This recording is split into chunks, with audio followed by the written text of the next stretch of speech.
നമസ്കാരം. Morning prime time ആരംഭിക്കുന്നു. ലോക്സഭാ തെരഞ്ഞെടുപ്പിനുള്ള സിപിഎമ്മിന്റെ സ്ഥാനാർത്ഥികളെ ഇന്ന് പ്രഖ്യാപിക്കും. 6 സിറ്റിംഗ് എംപിമാർ, 4 എംഎൽഎമാർ, 2 ജില്ലാ സെക്രട്ടറിമാർ, 2 വനിതകൾ എന്നിവർ ഉൾപ്പെടുന്നതാണ് സിപിഎമ്മിന്റെ സ്ഥാനാർത്ഥി പട്ടിക. പൊന്നാനിയിൽ PV അൻവറിന്റെ സ്ഥാനാർത്ഥിത്വത്തിനും അംഗീകാരം നൽകും. ഒടുവിൽ പൊന്നാനിയിൽ സിപിഎം PV അൻവർ എന്ന പേരിൽ തന്നെ എത്തിച്ചേർന്നു. വിജയസാധ്യതയിൽ സംസ്ഥാന നേതൃത്വം സംശയം പ്രകടിപ്പിച്ച പേര് തന്നെ മണ്ഡലം കമ്മിറ്റി വീണ്ടും നിർദ്ദേശിച്ചു. ഇന്ന് രാവിലെ ചേരുന്ന അവൈലബിൾ സെക്രട്ടേറിയറ്റ് അൻവറിന്റെ സ്ഥാനാർത്ഥിത്വം അംഗീകരിക്കും. ശേഷം സംസ്ഥാന സെക്രട്ടറി കോടിയേരി ബാലകൃഷ്ണൻ സ്ഥാനാർത്ഥികളെ പ്രഖ്യാപിക്കും. ലഭ്യമായതിൽ ഏറ്റവും മികച്ച സ്ഥാനാർത്ഥി പട്ടികയുമായാണ് സിപിഎം ഇത്തവണ തെരഞ്ഞെടുപ്പിനിറങ്ങുന്നത്. UDFന്റെ സിറ്റിംഗ് സീറ്റുകൾ പിടിച്ചെടുക്കാൻ 4 MLAമാരെയാണ് സിപിഎം രംഗത്തിറക്കുന്നത്. ആറന്മുള MLA വീണ ജോർജ് പത്തനംതിട്ടയിലും, അരൂർ MLA AM ആരിഫ് ആലപ്പുഴയിലും, Kozhikode north MLA A Pradeep Kumar കോഴിക്കോട്ടും, നിലമ്പൂർ MLA PV അൻവർ പൊന്നാനിയിലും മത്സരിക്കും. CPIയുടെ പട്ടികയിലും 2 MLAമാരുണ്ട്.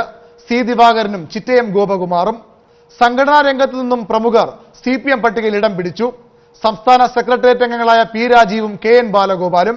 രാജീവ് എറണാകുളത്തും ബാലഗോപാൽ കൊല്ലത്തുമാണ് ജനവിധി തേടുന്നത്.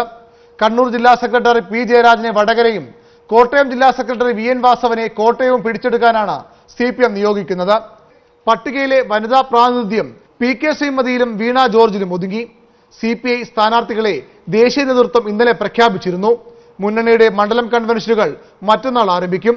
ആദ്യ കൺവെൻഷൻ പാലക്കാടാണ്. ന്യൂസ് 18 തിരുവനന്തപുരം. പൊന്നാനിയിൽ ഇടതിനായി PV അൻവർ തന്നെ കളത്തിലിറങ്ങും. പഴയ കോൺഗ്രസ് പാരമ്പര്യവും മതസംഘടനകളുമായുള്ള അടുപ്പവുമാണ് അൻവറിന് തുണയായത്. CPM സംസ്ഥാന നേതൃത്വം അൻവറിന്റെ പേര് മാറ്റിവെച്ചിട്ടും ജില്ലാ നേതൃത്വം അദ്ദേഹത്തിനൊപ്പമായിരുന്നു. കോൺഗ്രസിന്റെ അടിയുറച്ച മണ്ഡലമായ നിലമ്പൂരിൽ അട്ടിമറി വിജയം നേടിയ അൻവർ പൊന്നാനിയിലും അത്ഭുതം തീർക്കുമെന്ന പ്രതീക്ഷയിലാണ് ഇടതു മുന്നണി. ജില്ലയിലെ പ്രമുഖ നേതാക്കളെല്ലാം അൻവറിനെ പിന്തുണച്ചതും സംസ്ഥാന നേതൃത്വം നിർദ്ദേശിച്ച V അബ്ദുറഹ്മാനും നിയാസ് പുളിക്കലകത്തും പിന്മാറിയതും അൻവറിന് തുണയായി. ഒരു ഘട്ടത്തിൽ PT കുഞ്ഞുമുഹമ്മദിന്റെയും ഫസൽ ഗഫൂറിന്റെയും പേരുകൾ വരെ പറഞ്ഞു കേട്ടെങ്കിലും അന്തിമ ലിസ്റ്റിൽ തെളിഞ്ഞത് അൻവറിന്റെ പേര് മാത്രം. കോൺഗ്രസിന് വേരോട്ടമുള്ള മണ്ഡലത്തിലെ ET വിരുദ്ധ വികാരം പഴയ കോൺഗ്രസുകാരനായ അൻവറിലൂടെ മുതലാക്കാനാണ് LDF ശ്രമം. AP വിഭാഗത്തോട് അടുപ്പം സൂക്ഷിക്കുന്ന അൻവറിനോട് EK വിഭാഗത്തിന് വലിയ എതിർപ്പില്ല എന്നതും ശ്രദ്ധേയം. 2014 വയനാട് മണ്ഡലത്തിൽ സ്വതന്ത്രനായി അംഗം വെട്ടിയ അൻവർ 4ാം സ്ഥാനക്കാരനായിരുന്നു. പക്ഷേ ഈ പോരാട്ടത്തിന് തുടർച്ചയിൽ 2016 അദ്ദേഹം നിലമ്പൂർ പിടിച്ചു. വയനാട് മണ്ഡലത്തിലും അൻവറിന്റെ സ്വാധീനം ഗുണം ചെയ്യുമെന്ന് പാർട്ടി വിലയിരുത്തുന്നു. പൊന്നാനി മണ്ഡലത്തിലെ 7ൽ 3ഇടത്തും ശക്തമായ അടിത്തറയുള്ള CPM അൻവറിലൂടെ ലക്ഷ്യമിടുന്നത് മറുവിഭാഗത്തിന്റെ വോട്ടുകൾ തന്നെ. അതേസമയം അൻവറിനെതിരായ ഭൂമി കയ്യേറ്റ അനധികൃത നിർമ്മാണ ആരോപണങ്ങൾ പ്രതിരോധിക്കുക എന്നത് CPMന് വെല്ലുവിളി തന്നെയാകും. പ്രതിസന്ധി ഘട്ടത്തിലും പാർട്ടി തന്നെ വിശ്വസിക്കുന്നു എന്നത് നൽകുന്ന ആത്മവിശ്വാസം PV അൻവറിനുമുണ്ട്. ലീഗിന്റെ പൊന്നാപുരം കോട്ട തകർക്കാൻ അൻവർ ഇറങ്ങിയാൽ ഒരു കാര്യമുറപ്പ്, പൊന്നാനിയിലേത് തീപാറും പോരാട്ടമാകും. CV Anumod, news 18 Malappuram. പൊന്നാനിയിൽ PV അൻവർ തന്നെ കളത്തിലിറങ്ങുമെന്ന ഉറപ്പായി. ലീഗ് കോട്ടയായ പൊന്നാനിയെ ചോപ്പിക്കാൻ അൻവറിനാകുമോ? വാട്ടർ തീം പാർക്ക് അടക്കം വിവാദ വിഷയങ്ങൾ ധാരാളമുണ്ടെങ്കിലും കഴിഞ്ഞ നിയമസഭാ തെരഞ്ഞെടുപ്പിൽ കോൺഗ്രസ് കോട്ടയായ നിലമ്പൂരിൽ നിന്നുള്ള മിന്നുന്ന വിജയമാണ് അൻവറിനെ വീണ്ടും കളത്തിലിറക്കാൻ കാരണം.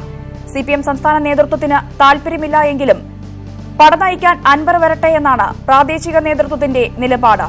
ഈ കർക്കശ നിലപാടിന് മുന്നിൽ നേതാക്കൾക്ക് ഒടുവിൽ അയ്യേണ്ടിയും വന്നു. പൊന്നാനിയുടെ രാഷ്ട്രീയ ചിത്രം മാറ്റാൻ അൻവറിനാകുമോ? ആരോപണ വിധേയരെ കളത്തിലിറക്കി വേണോ രാഷ്ട്രീയ പരീക്ഷണം? ന്യൂസ് അജണ്ട മുന്നോട്ട് വയ്ക്കുന്ന ചോദ്യം ഇതാണ്. ഇതേ വിഷയം തന്നെയാണ് ഇന്ന് പ്രേക്ഷക പ്രതികരണത്തിനും മുന്നോട്ട് വയ്ക്കുന്നത്. തെരഞ്ഞെടുപ്പിൽ ആരോപണ വിധേയർ മത്സരിക്കണോ? രാവിലെ 7:30 മുതൽ പ്രേക്ഷകർക്കും പ്രതികരിക്കാം. വിളിക്കേണ്ട നമ്പർ 0471 661 5881.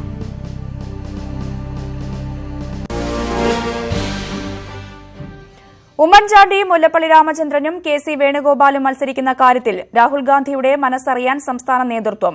MLAമാർ ലോക്സഭയിലേക്ക് മത്സരിക്കേണ്ട എന്ന നിർദ്ദേശത്തിൽ കേരളത്തിൽ ഇളവ് ചോദിക്കാനും തീരുമാനമായി. പട്ടിക തയ്യാറാക്കാനായി മുതിർന്ന നേതാക്കൾ ഇന്ന് ചർച്ച നടത്തും.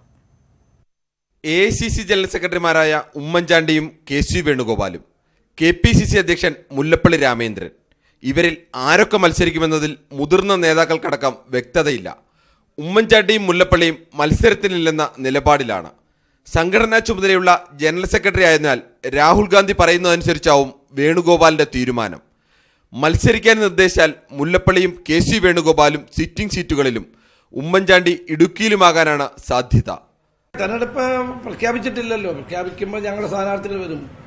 ഞങ്ങളുടെ സ്ഥാനാർത്ഥികൾ മികച്ച സ്ഥാനാർത്ഥികളായിരിക്കും. ഞങ്ങളുടെ സ്ഥാനാർത്ഥി പട്ടികയിൽ പേയ്മെന്റ് സീറ്റുകാരുണ്ടാവില്ല. ഞങ്ങളുടെ CBI ചാർജ് ഷീറ്റ് ചെയ്ത് കൊലപാതകത്തിന് ചാർജ് ഷീറ്റ് ചെയ്ത ആളുകൾ ഉണ്ടാവില്ല. കൊലപാതകികൾ ഉണ്ടാകില്ല.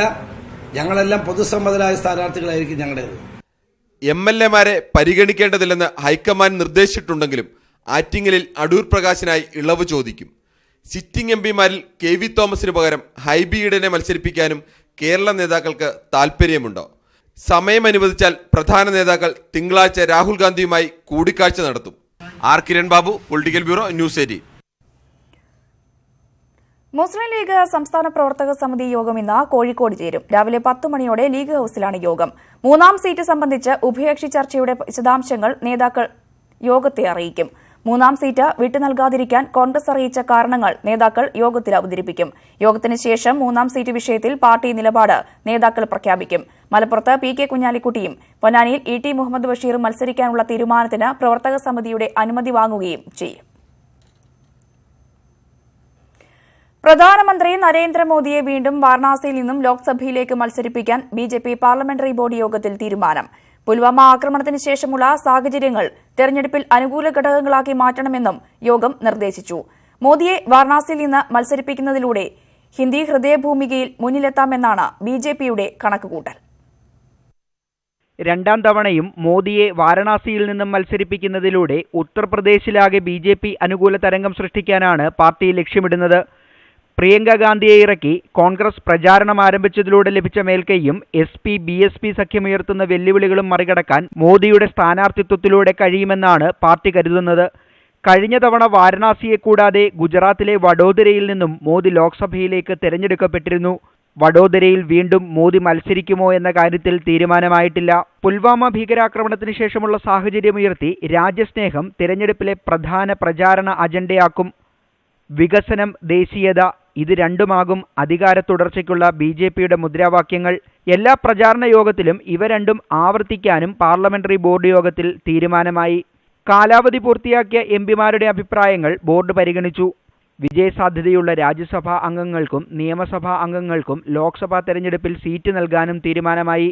സംസ്ഥാനങ്ങളിൽ ചെറിയ പാർട്ടികളുമായി സഖ്യമുണ്ടാക്കാനും യോഗം തീരുമാനിച്ചു. തമിഴ്നാട്, മഹാരാഷ്ട്ര, പഞ്ചാബ് എന്നിവിടങ്ങളിൽ ഇതിനോടകം തന്നെ പ്രാദേശിക കക്ഷികളുമായി ധാരണയിലെത്താൻ BJPക്ക് കഴിഞ്ഞിട്ടുണ്ട്. പാർട്ടിക്ക് കാര്യമായ സ്വാധീനമില്ലാത്ത സ്ഥലങ്ങളിൽ നിന്ന് സീറ്റ് നേടാൻ പ്രാദേശിക സഖ്യങ്ങളിലൂടെ സാധിക്കുമെന്നാണ് വിലയിരുത്തൽ. പ്രധാനമന്ത്രിയുടെ അധ്യക്ഷതയിൽ ചേർന്ന BJP പാർലമെന്ററി ബോർഡ് യോഗത്തിൽ പ്രമുഖ നേതാക്കളും പങ്കെടുത്തു. ന്യൂസ് 18, ഡൽഹി. വാരണാസിയിൽ നിന്ന് തന്നെ വീണ്ടും ജനവിധി തേടാൻ ഒരുങ്ങുകയാണ് നരേന്ദ്രമോദി. പുൽവാമ ഭീകരാക്രമണവും സൈനിക നടപടികളും തന്നെയാവും പ്രധാന പ്രചാരണായുധമാവുക. വാരണാസിക്കായുള്ള മോദിയുടെ പല പ്രഖ്യാപനങ്ങളും ഇനിയും നടപ്പാക്കിയിട്ടില്ല എന്ന ആരോപണമുണ്ട്. ഈ സാഹചര്യത്തിലാണ് ദേശീയത മുഖ്യ പ്രചാരണായുധമാക്കാനുള്ള ശ്രമം നടക്കുന്നത്. വാരണാസിയിൽ മാത്രമല്ല, രാജ്യം മുഴുവനും ദേശീയത തന്നെയാകും ആയുധം. സൈനിക നടപടികൾ ഏതൊരു ഭരണകൂടത്തിന്റെയും ഉത്തരവാദിത്തമാകുമ്പോൾ അത് തെരഞ്ഞെടുപ്പ് അജണ്ടയാകുന്നത് ശരിയാണോ? ന്യൂസ് അജണ്ട മുന്നോട്ട് വയ്ക്കുന്ന ചോദ്യം ഇതാണ്.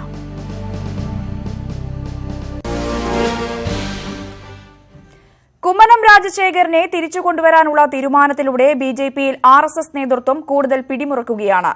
ഇതോടെ സംസ്ഥാന നേതൃത്വത്തിന് ബദലായി കുമ്മനത്തെ കേന്ദ്രീകരിച്ചുകൊണ്ട് പുതിയ അധികാര കേന്ദ്രം രൂപപ്പെടാനുള്ള സാധ്യത ഏറി.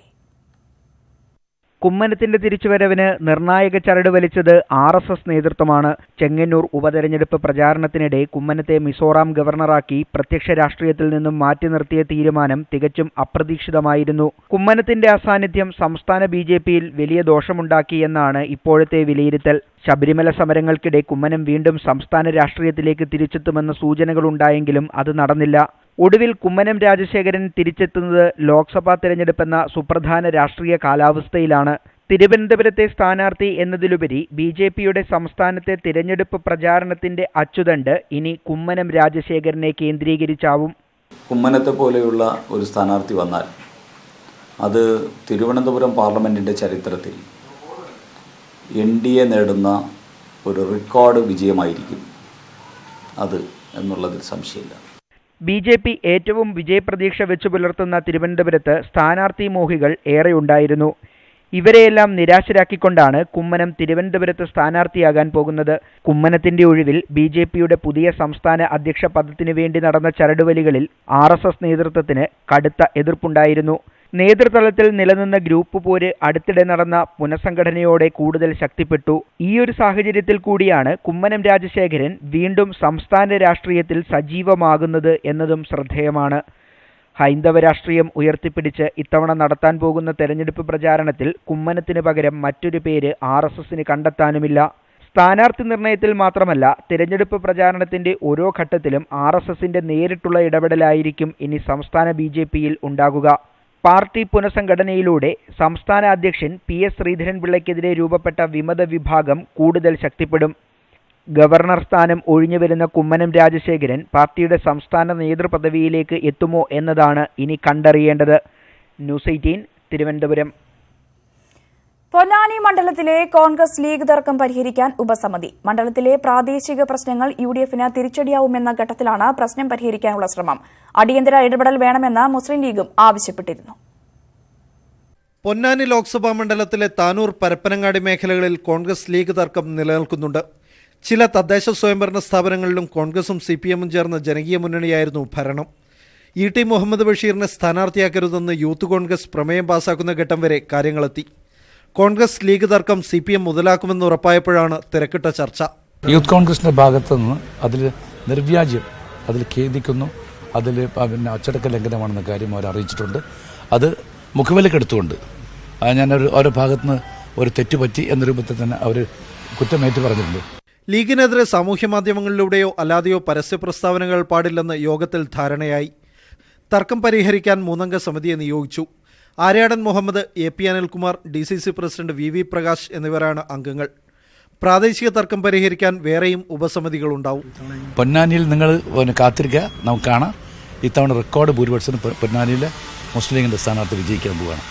ജനമഹായാത്രയുടെ പൊന്നാനി മണ്ഡലത്തിലെ സ്വീകരണം ലീഗ് കോൺഗ്രസ് തർക്കം കാരണം പരാജയപ്പെട്ടെന്ന വിമർശനവും മുല്ലപ്പള്ളി യോഗത്തിൽ ഉയർത്തി. പ്രതിപക്ഷ നേതാവ് രമേശ് ചെന്നിത്തല, UDF കൺവീനർ ബെന്നി ബെഹനാൻ തുടങ്ങിയവർ യോഗത്തിൽ പങ്കെടുത്തു. ന്യൂസ് 18 കോഴിക്കോട്. ഔദ്യോഗിക പ്രഖ്യാപനത്തിന് മുൻപേ പാലക്കാടും മാലത്തൂരും ചുമരെഴുത്ത് പ്രചാരണം സജീവമാക്കി LDF. MP രാജേഷും PK ബിജു 3-ാം വട്ടവും മത്സരിക്കുമെന്ന് ഉറപ്പായതോടെയാണ് LDF പ്രവർത്തകർ പ്രചാരണം തുടങ്ങിയത്. നാളെയാണ് LDF പാലക്കാട് മണ്ഡലം കൺവെൻഷൻ. ഔദ്യോഗിക പ്രഖ്യാപനം വരാത്തതിനാൽ സ്ഥാനാർത്ഥികളുടെ പേരൊഴിവാക്കിയാണ് ചുമരെഴുത്തുകൾ. ആലത്തൂരിൽ PK ബിജുവും പാലക്കാട് MP രാജേഷും സ്ഥാനാർത്ഥികളാകുമെന്ന് ഉറപ്പായതോടെയാണ് ഈ മണ്ഡലങ്ങളിൽ പ്രവർത്തകർ പ്രചരണം തുടങ്ങിയത്. രണ്ടുപേരും ഹാട്രിക് വിജയം തേടി കളത്തിലിറങ്ങുമ്പോൾ പ്രവർത്തകരും ആത്മവിശ്വാസത്തിലാണ്. ഇരു മണ്ഡലങ്ങളിലും ഇത്തവണയും LDFന് വിജയം ആവർത്തിക്കാനാകുമെന്ന് MP രാജേഷ് പറഞ്ഞു. പാലക്കാട്, മാലത്തൂർ LDFനെ സംബന്ധിച്ച് കേരളത്തിലെ ഏറ്റവും ഉറച്ച കോട്ടകളാണ്. ഞാൻ ഇതിനു മുമ്പ് പലതവണ ആവർത്തിച്ചിട്ടുള്ളതുപോലെ ഏത് പ്രതികൂല സാഹചര്യത്തിലും LDFനൊപ്പം അടിയുറച്ചു നിന്ന മണ്ഡലങ്ങളാണ് ആലത്തൂരും പാലക്കാടും. അത് ഈ തെരഞ്ഞെടുപ്പിലും അക്കാര്യത്തിൽ യാതൊരു മാറ്റവും ഉണ്ടാവില്ല എന്ന് വളരെ ആത്മവിശ്വാസത്തോടെ പറയാൻ പറ്റും. LDF മണ്ഡലം കൺവെൻഷനുകൾക്കും നാളെ തുടക്കമാകും. പാലക്കാട് മണ്ഡലം കൺവെൻഷൻ നാളെ LDF കൺവീനർ A വിജയരാഘവനും ആലത്തൂർ മണ്ഡലം കൺവെൻഷൻ മാർച്ച് 12-ന് മുഖ്യമന്ത്രി പിണറായി വിജയനും ഉദ്ഘാടനം ചെയ്യും. ഔദ്യോഗിക പ്രഖ്യാപനത്തിന് മുമ്പ് തന്നെ പാലക്കാടും ആലത്തൂരും ചുമരെഴുത്തുൾപ്പെടെയുള്ള പ്രചരണ പരിപാടികൾക്ക് തുടക്കമായി. നാളെ LDF കൺവെൻഷൻ കഴിയുന്നതോടുകൂടി പ്രവർത്തനം കൂടുതൽ സജീവമാകും. ക്യാമറമാൻ KM പ്രീതിനൊപ്പം പ്രസാദ് ഉടുമ്പിശ്ശേരി, ന്യൂസ് 18 പാലക്കാട്. കശ്മീരിലെ ബദ്ഗാമിൽ ഭീകരർ സൈനികനെ തട്ടിക്കൊണ്ടുപോയി. വസതിയിൽ നിന്നാണ് മുഹമ്മദ് യാസിൻ ഭട്ടിനെ തട്ടിക്കൊണ്ടുപോയത്. അവധിയിൽ വീട്ടിൽ പോയതായിരുന്നു സൈനികൻ. വീട്ടിൽ നിന്നും ഏതാനും കിലോമീറ്റർ അകലെയുള്ള വനമേഖലയിലേക്ക് സൈനികനെ കൊണ്ടുപോയതായാണ് സംശയം. സൈന്യം തെരച്ചിൽ നടത്തിവരികയാണ്. റഫാൽ രേഖകൾ മോഷണം പോയി എന്ന വാദത്തിൽ മലക്കം മറിഞ്ഞ അറ്റോർണി ജനറൽ KK വേണുഗോപാൽ. രേഖകൾ മോഷണം പോയി എന്നത് തീർത്തും തെറ്റായ കാര്യമാണ്.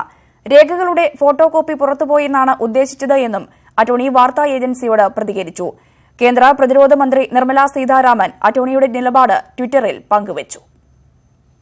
റഫാൽ രേഖകൾ മോഷ്ടിച്ചു. ഈ രേഖകളെ അടിസ്ഥാനമാക്കിയുള്ള സുപ്രീം കോടതിയിലെ പുനഃപരിശോധനാ ഹർജി തള്ളണം. ഇതാണ് അറ്റോർണി ജനറൽ KK വേണുഗോപാൽ ബുധനാഴ്ച സുപ്രീം കോടതിയെ അറിയിച്ചത്. രാജ്യം തന്റെ കയ്യിൽ സുരക്ഷിതമെന്ന് പറയുന്ന പ്രധാനമന്ത്രിക്ക് പ്രതിരോധ രേഖകൾ സൂക്ഷിക്കാൻ ആകുന്നില്ലെന്നായിരുന്നു പ്രതിപക്ഷത്തിന്റെ പ്രചാരണം. ഇതോടെയാണ് അറ്റോർണി ജനറലിന്റെ മലക്കം മറിച്ചിൽ. രേഖകൾ മോഷണം പോയെന്ന പ്രതിപക്ഷ പ്രചാരണം ശരിയല്ലെന്ന് വാർത്താ ഏജൻസിയോട് അറ്റോർണി ജനറൽ പറഞ്ഞു. രേഖകളുടെ പകർപ്പാണ് പുറത്തുപോയത്. സർക്കാർ രഹസ്യരേഖകളായി കണക്കാക്കുന്നവയുടെ പകർപ്പുകളാണ് പുനഃപരിശോധനാ ഹർജിയിൽ പ്രശാന്ത് ഭൂഷണും അരുൺ ഷൂറിയും യശ്വന്ത് സിൻഹയും ഉപയോഗിച്ചതെന്നും അറ്റോർണി ജനറൽ പറഞ്ഞു. രേഖകൾ മോഷ്ടിച്ചെന്ന സർക്കാർ വാദം പ്രധാനമന്ത്രിക്കെതിരായ തെളിവ് നശിപ്പിക്കാനാണെന്നായിരുന്നു രാഹുൽ ഗാന്ധിയുടെ ആരോപണം. തെരഞ്ഞെടുപ്പ് പ്രചാരണത്തിൽ മോഷണ വിവാദം സർക്കാരിനെതിരെ ആയുധമാക്കുമെന്ന ഉറപ്പായ സാഹചര്യത്തിൽ കൂടിയാണ് വ്യക്തത വരുത്തൽ നീക്കം. പുനഃപരിശോധനാ ഹർജികൾ 14-ാം തീയതി പരിഗണിക്കുമ്പോൾ കേന്ദ്ര സർക്കാർ കോടതിയിലും വിശദീകരണം ആവർത്തിച്ചേക്കും. ന്യൂസ് 18 ഡൽഹി. റഫാൽ വിവാദത്തിൽ കേന്ദ്ര സർക്കാർ കടുത്ത പ്രതിരോധത്തിലേക്ക് നീങ്ങുകയാണ്. വിലപ്പെട്ട രേഖകൾ പ്രതിരോധ മന്ത്രാലയത്തിൽ നിന്നും മോഷണം പോകുന്ന സാഹചര്യം വരെ ഉണ്ടായിരിക്കുന്നു. എന്നാൽ രേഖകളല്ല, അവയുടെ പകർപ്പാണ് പുറത്തായത് എന്നാണ് ഇപ്പോൾ അറ്റോർണി ജനറലിന്റെ വാദം. പകർപ്പോ ഒറിജിനലോ എന്നതല്ല വിഷയം.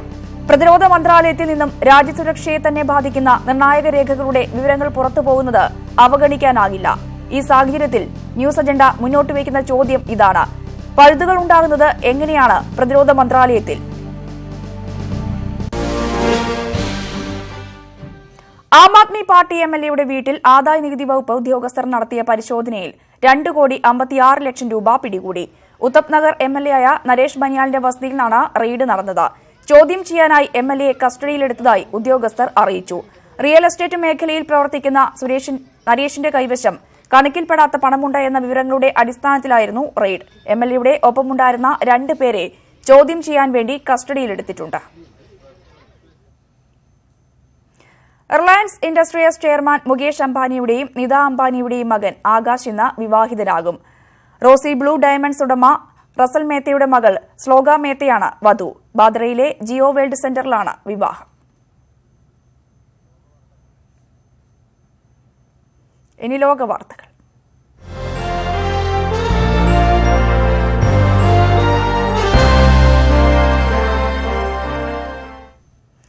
അൾജീരിയൻ പ്രസിഡന്റ് അബ്ദലീസ് ബൗട്ട്ഫ്ലിക്കയ്ക്കെതിരെയുള്ള പ്രതിഷേധം രാജ്യത്ത് ശക്തമായി തുടരുന്നു. തലസ്ഥാനമായ അൾജേഴ്സിയിലും മറ്റ് പ്രധാന നഗരങ്ങളിലും 10,000-കണക്കിന് പേർ പ്രതിഷേധവുമായി തെരുവിലിറങ്ങി. 200-ലധികം പേരെ സുരക്ഷാസേന അറസ്റ്റ് ചെയ്തതായി പ്രാദേശിക മാധ്യമങ്ങൾ റിപ്പോർട്ട് ചെയ്തു. 5ാം തവണയും പ്രസിഡന്റ് തെരഞ്ഞെടുപ്പിലേക്ക് മത്സരിക്കുമെന്ന ബോട്ടിഫിക്കയുടെ പ്രഖ്യാപനമാണ് പ്രതിഷേധങ്ങൾക്ക് കാരണം. 20 വർഷമായി പദവിയിലുള്ള ബോട്ടിഫിക്ക സ്ഥാനമൊഴിയണമെന്നതാണ് പ്രതിഷേധക്കാരുടെ ആവശ്യം.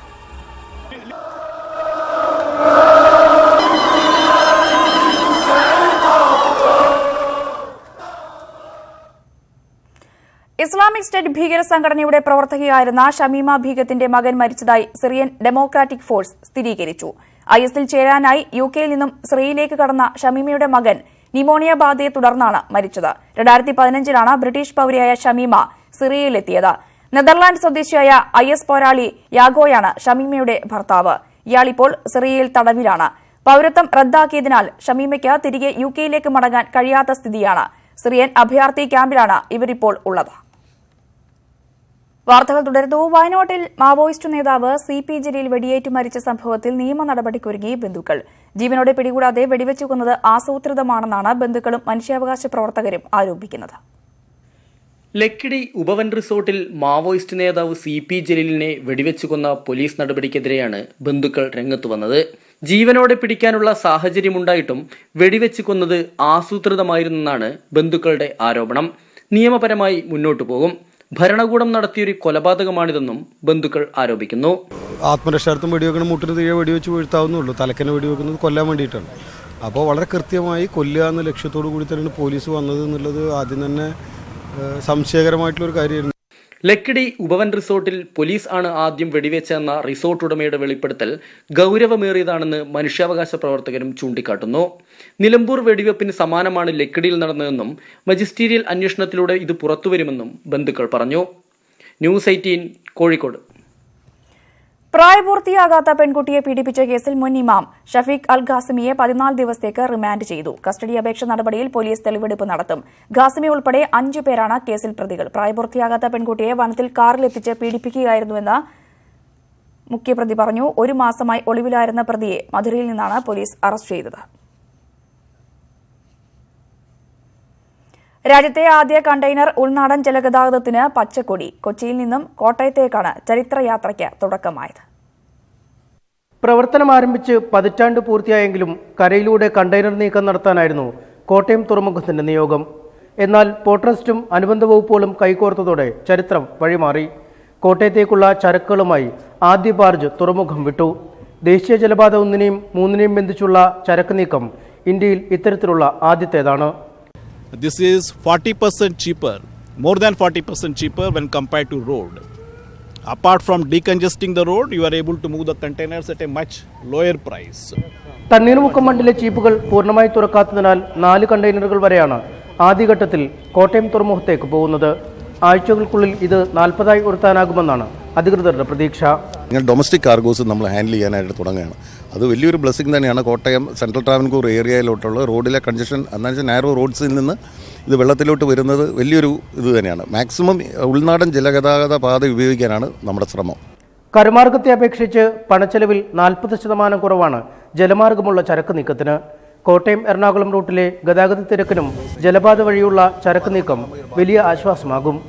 ന്യൂസ് 18 കൊച്ചി. വെന്തുരുകി കേരളം.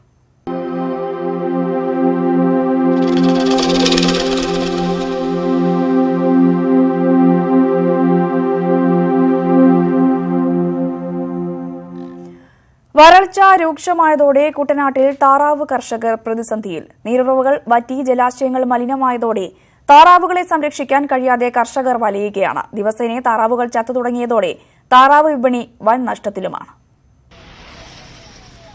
215ഓളം കച്ചവടക്കാരുണ്ട് ആലപ്പുഴ AC റോഡിന് ഇരുവശങ്ങളുമായി.